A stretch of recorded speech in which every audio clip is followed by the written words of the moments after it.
Alright guys, it's Shalom with the Paradox Gaming Network, and today we are going to talk about Ashes of Creation and this massive information overload that's happened. In the last 7 days, Stephen Sharif, CEO and creative director, he has appeared on 3 different content creator live streams, so I'm going to be doing a recap of the content creator interviews. Now what I don't want to do is I don't want to steal any of the thunder of the Dungeon Crawler Network or Simurgh. Everybody did great interviews. And if you ask me, am I hitting all the highlights? The answer is no. The only way I could hit all of the highlights would be to just play all 3 videos back to back. So make sure you check out the Dungeon Crawler Network interview from 11 April and Smurgh's interview from 17 April. Those are going to have links in the description below. As far as my interview, that's available up there in the upper right-hand corner. Before we get into the highlights, I do want to give a shout out to Shaz at the Ashes Post. Their website's currently down right now. As you can see, it's in maintenance. But if you're in the Ashes community and you've ever seen one of these text documents, Shaz types these up by hand in almost real time. The last 2 I had right at the end of the interviews. So if you like to read versus listen, these products are available. I'll have links to those in the description below as well. So let's talk about business stuff, the CEO side of the house. One of the big things is ask Stephen how development's going, and there's lots of things in QA. Art assets, environment, weapons, effects. Now I know some people would say, well, what art has to be QA'd? How does art have to be QA'd? Well, if you remember in Apocalypse, we had the floating tables. Anything has to go through QA. Now they did talk about that the back end is still being developed and it still needs to go through QA, and that's fine. But the reason why I bring this up is for some reason, there are still people who think because Apocalypse is down, Battle Royale's not up and currently playable, nothing's getting done. There's lots of stuff getting done. It's just, we saw Ashes way earlier than you'd see most other projects. I do want to talk about Nodes 3. I know this is a big one. I've beaten Intrepid up about Nodes 3. They gave a date, they never delivered. The truth of the matter is, finally got it from Steven. The Nodes series is a marketing tool. It needs to come out at the right time. It needs to be aligned with key marketing points and dates, because Nodes 3 is going to be explosive. Whenever it comes out, it's going to be huge.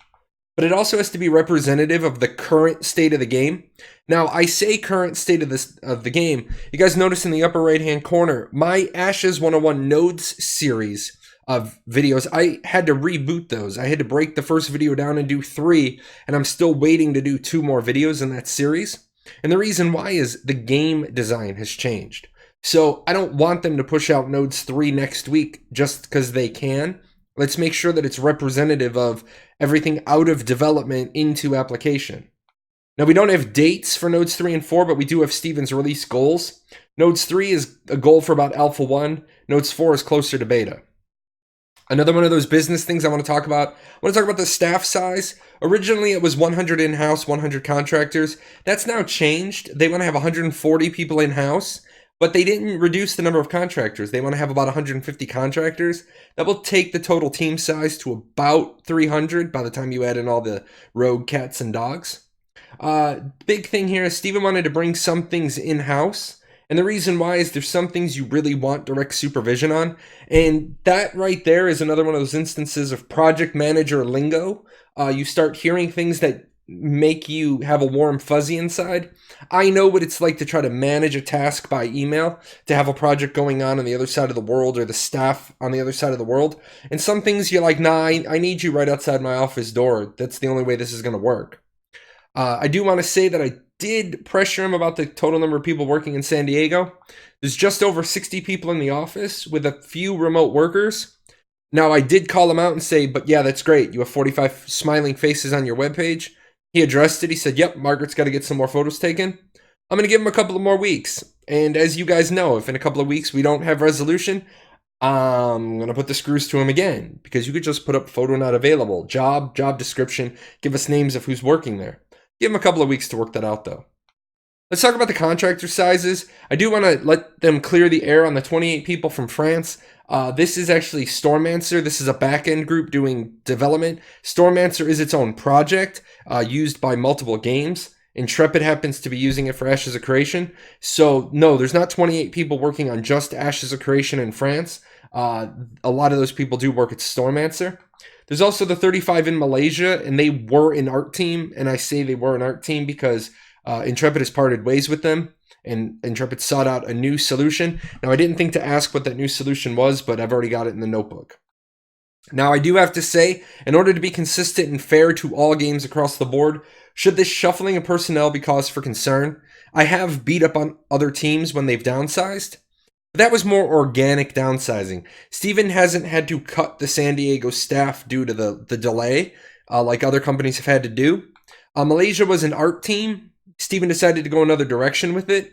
And if it wasn't a major outsourced team, that would be cause for concern. So, if it was anything else, if it wasn't art, then it would be cause for concern. But it's an art team. I'm not really concerned, but I do have my eye on it. I do want to talk about cosmetics from a business point of view. All the cosmetics up to this point are non-race specific. A lot of people got it in their head that just because a race or a cosmetic has a racial flavor, that only that race can wear it. That's not true. Future cosmetics, the ones you're going to find in game, there will be race, class, role specific cosmetics that only certain people can wear. The example from the stream is there may be crowns and you can only wear it while you're a king or a queen. People have asked about the merchandise back on the store. The goal is to have that back post Alpha 1. Other than North American players, I am sorry I didn't ask about shipping. I don't think anybody asked about shipping, so we got that one in the notebook as well. Shift gears now. Let's get Steven's creative director questions going. These first group are going to be on races and roleplay. There was a design statement, 13 modeling styles. People instantly started getting with me, like, hey, what's with 13? Why not 9? You have 8 base player races, 4 races, 2 sub races each. You have the Talnar, and then you have the 4 parent races from before the fall. The culture from the Battle Royale world before we went to Sanctus. That gives you your 13. I do want to talk about Talnar. We got quite a bit of Talnar information. What we got is that there are not going to be insect or amphibian sliders. But basically, Talnar are 3 races. And then you pick one of the 3, mammalian, humanoid, or reptilian. But you also have the other 2 dials in there. And so the more you mess with those other 2 dials is going to really decide how your character is going to look. If you want the full details of that, I'll put a description to Steven talking about that. He goes into a lot of depth about that one.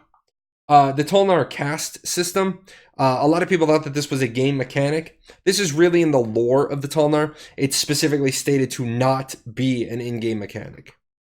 Racial languages, a lot of people were wondering if there were going to be racial languages. That's not on the roadmap. Just so you guys know, that would have been quite a... I mean, if you did it cheesily and you just said, oh, it's English, but other people can't see it and everybody else just sees gobbledygook on their screen, nobody wants that. So that they don't have that on the roadmap. They do have a mentorship system on the roadmap. They will have a safeguard in place to prevent gaming the system, so you can't just get great rewards by having a second account. I know all you role players out there, you want to know what tools for roleplay they're going to be. Right now, nothing's planned.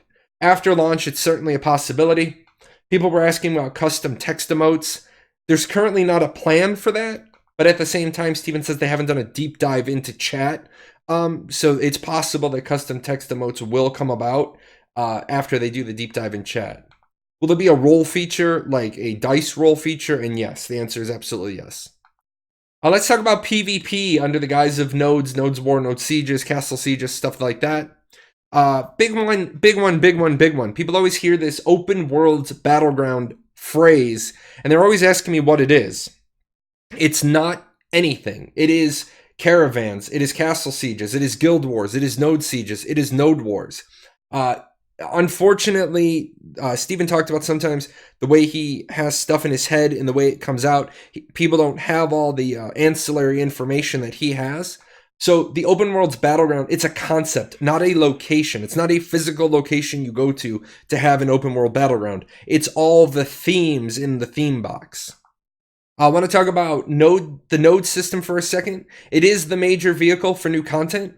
So Steven doesn't want to talk much about it, like what the future for it is, because some of that much is expansions, things they're going to do in the future. They got to get the core viable product done, see what they can get out before launch, and then see what they do post-launch. I'm going to talk about node sieges for a second. There will be the ruins of the metropolis when it falls. If a metropolis gets sieged and falls, it will be there for a little time after. People are kind of excited about that.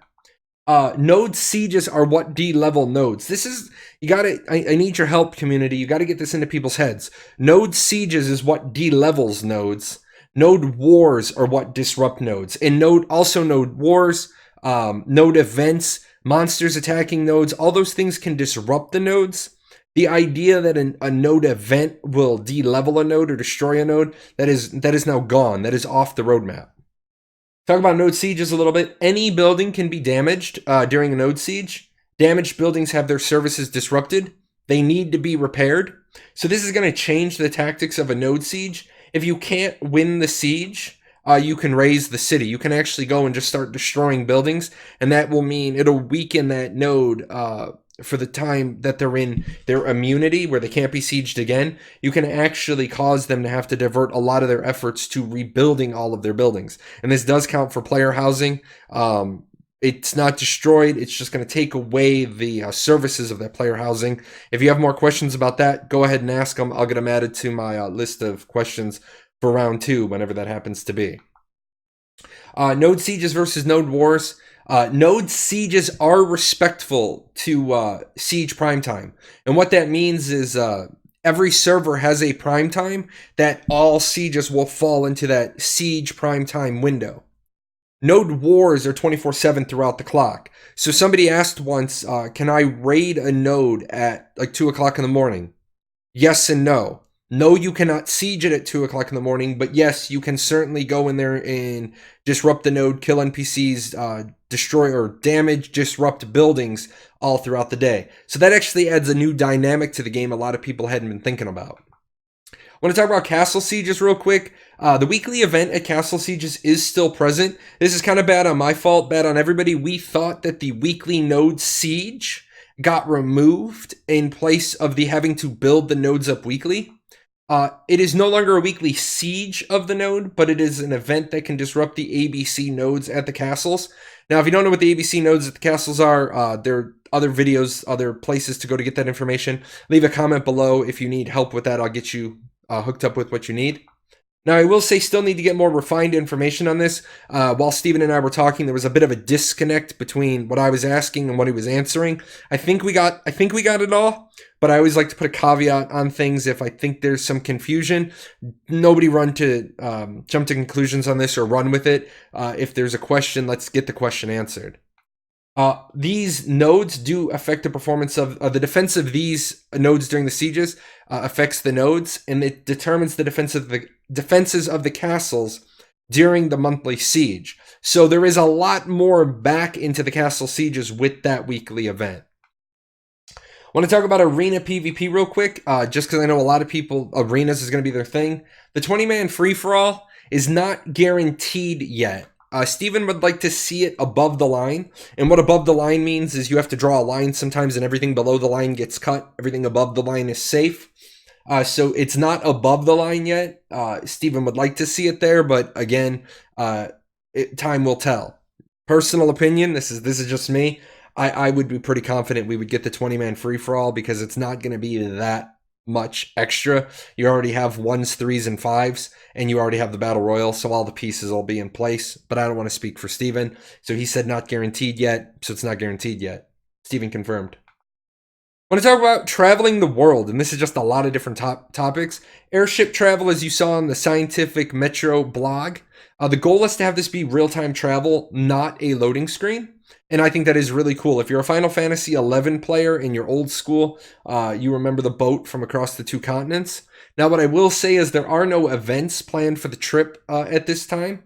But this is definitely something post-launch expansion stuff.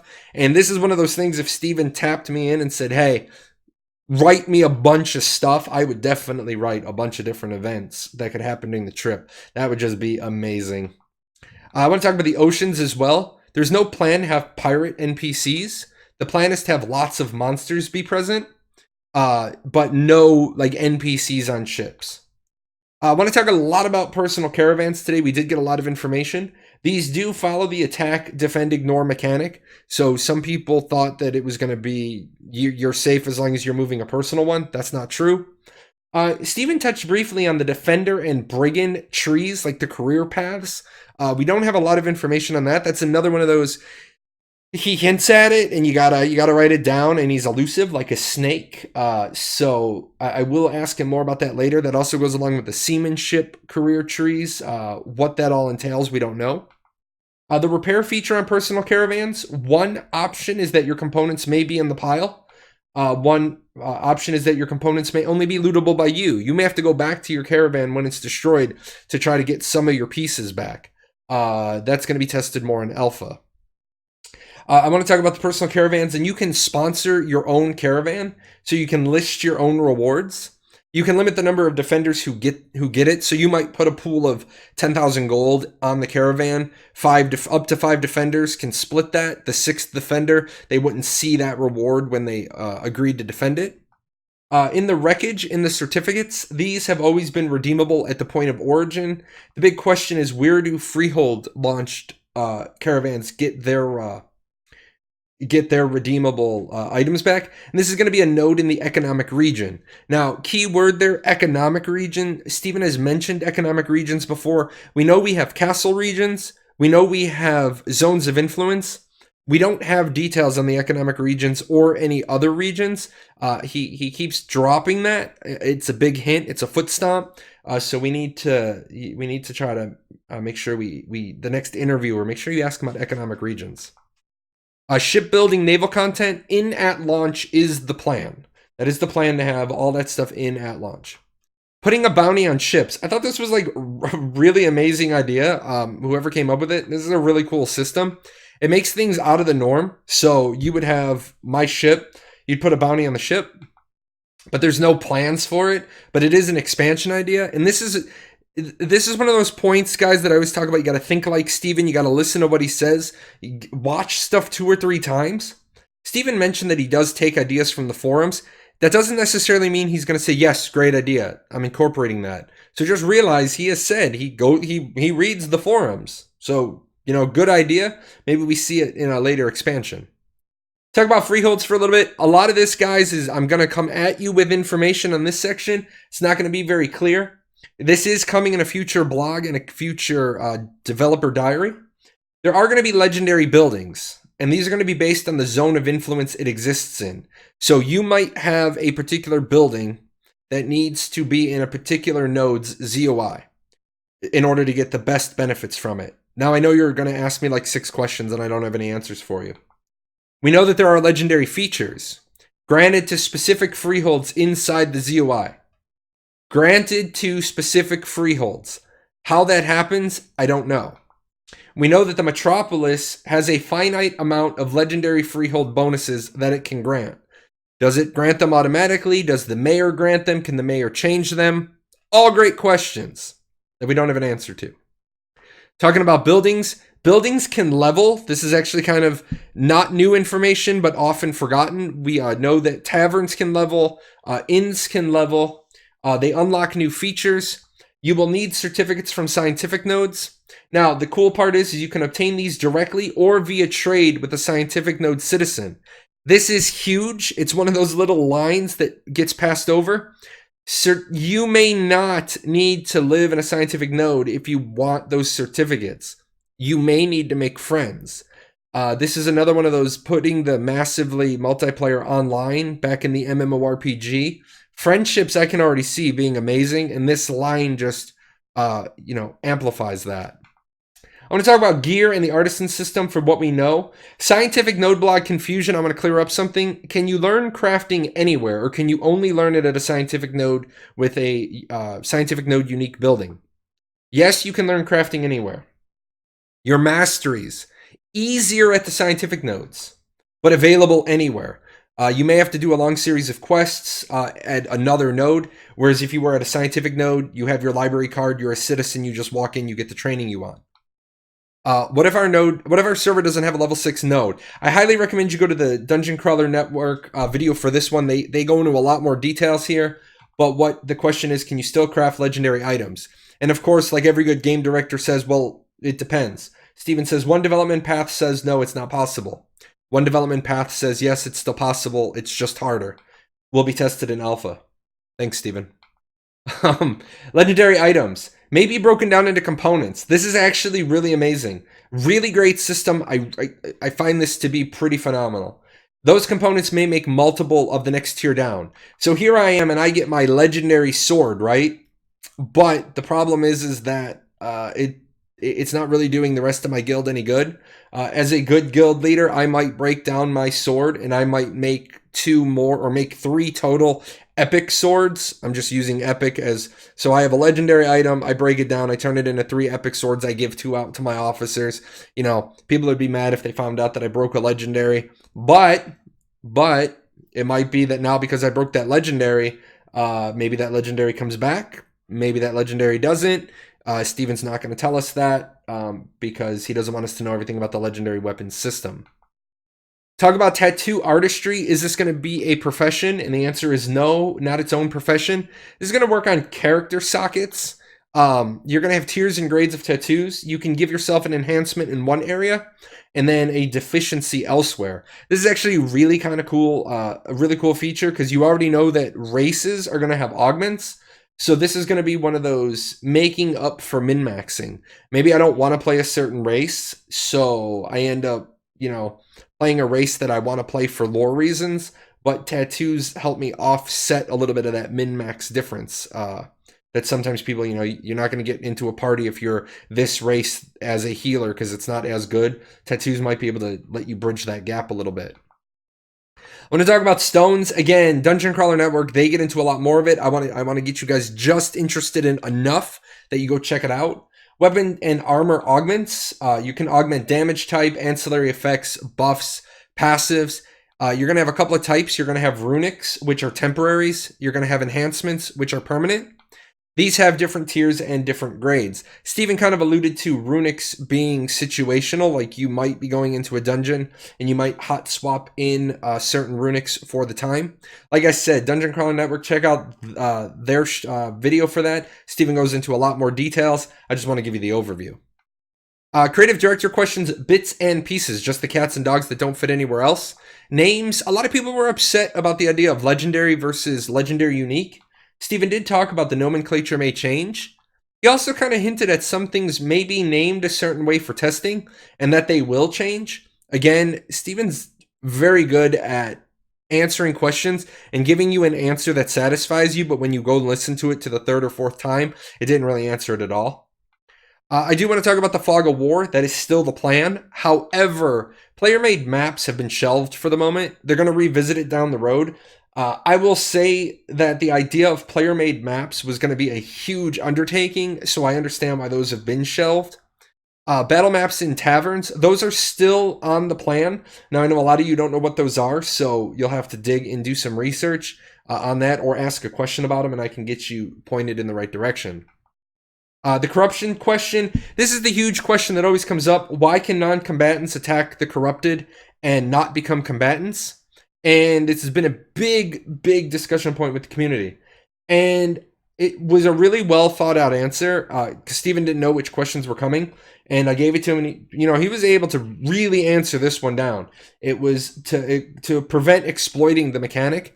One person would run around corrupted and they'd always be surrounded by friends and allies who would attack anybody who flagged to attack the combatant, who flagged to become a combatant to kill the corrupted. So, I mean, it's not like it's an oversight on their part. He was able to give me such a solid answer that I was confident in that. And I say a solid answer. There's what somebody says and there's how somebody says it.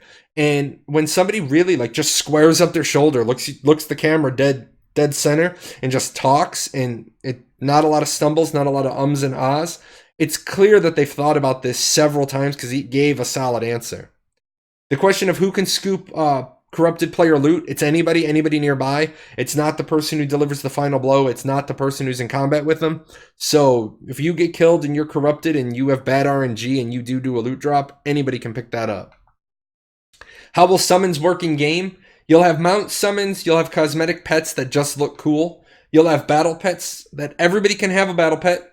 It will take a portion of your power away, and it will leech off your XP. Now, the battle pets that everybody can have, Steven, again, he talked about, they don't want it to be where the meta becomes everybody has a battle pet. You may be perfectly fine without a battle pet because you don't have a portion of your power leeched away by this pet. You're also going to have the summoner archetype summons, and whether or not you have one pet or multiple pets is going to depend on class. And man, I really do want Necromancer to have like 5 skeletons behind him. This is a big question from Simugh's stream, so I recommend you go listen to Steven's full explanation. How does currency enter the world? One way is through quests. Another way is through the redemption system. Monsters will not drop coins unless it's a human who would have coins. Mobs will drop applicable items, pets, claws, tails, etc. These are considered gatherables, so they do drop on death, and you redeem these at the local node in exchange for coin. Now, I do want to share one thing I did ask Steven. During Steven's explanation of this, he's going to use the word certificate, and he's using the game developer term for ticket. I actually PM'd him and I said, hey, I want to make sure that when I talk about this, I don't misrepresent you. So it's not going to drop a slip of paper, right? Because somebody asked me, they're like, is he saying that they're not going to drop coins because that's silly, but they're going to drop a piece of paper? No, it's not going to drop a paper ticket, a redeemable certificate. It's going to drop the pelt, the claw, the tail. That's the developer term for ticket. Or the developer term for ticket is those things. You could take them to a different region, and those would become worth more if that region doesn't have that monster, which is actually really cool. Instead of it just being generic vendor trash, you're turning generic vendor trash into an item, which I need to transport via caravan or mule or me, and it drops. You're creating content because the pursuit of wealth. Remember, we have the economic node blog coming up, so the accumulation of money is a huge driving force in Ashes. These may get more valuable with time, and I didn't quite know what he meant by that until I thought about it. You may drive a species to extinction as the local area changes, so you may have white rabbits that no longer exist because their ecosystem gets destroyed by 2 big cities developing. So, you have a stockpile of white rabbit tails. The vendor price for those may go up. We'll get into a lot of the testing with that in alpha.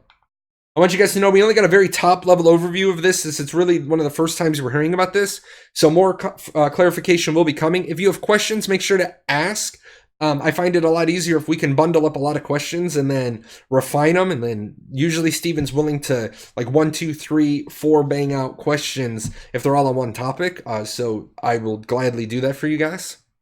Zone of influence buffs, XP gain, drop rates, more things that a mayor can add in dials. We don't really know anything about the politics system, what a mayor can add, but mayors and kings both have dials that they can tweak. Citizen benefits, some will travel with you, some will not. More to come on this later. I know you guys are like, but give me more, and I'm sorry, I don't have it. And that is it. Class today is over, guys. I am sorry that this one went so long, but 3 videos back to back to back, and I didn't want to steal anybody's individual thunder. So I'm going to take all this information. I am now working on one of the wikis. I am afraid to touch it. I'm afraid to break it. I'm old man. I know I don't look it. If you guys got any questions directly, ask me on Discord, Jalon #0001. Make sure you swing by ashes101.com. That's my website. I don't run it as an encyclopedia like the wiki. I run it like a textbook. And I have PvP and nodes rewritten, and then I will pick the next one soon. I do want to say I stream 3 times a week. I'm going to be dialing that down a bit, I think. I think my time in ArcAge is over. I think I got to start spending a little bit more time on Ashes of Creation since we have fresh new content. And then as always, special thanks to my sponsors. These guys are great. They give me money via donations. I give that money back out to my community. You will find a link to my Q2 giveaway in the description below. You just click on that, follow the instructions. At the end of the second quarter, you might get an email from me that says, hey, you won, and have a gift card. That's it for today, guys. I got to put this in a post and get this out, and then I got to start working on Ashes 101. I'm behind, and I'm busy. You guys take care. Hey, where are you going? You're not done yet. See these videos? This video's up here to watch. You gotta go over here. Hit the chibi. Subscribe to the channel. Check out the webpage. And I'll see you guys on Twitch.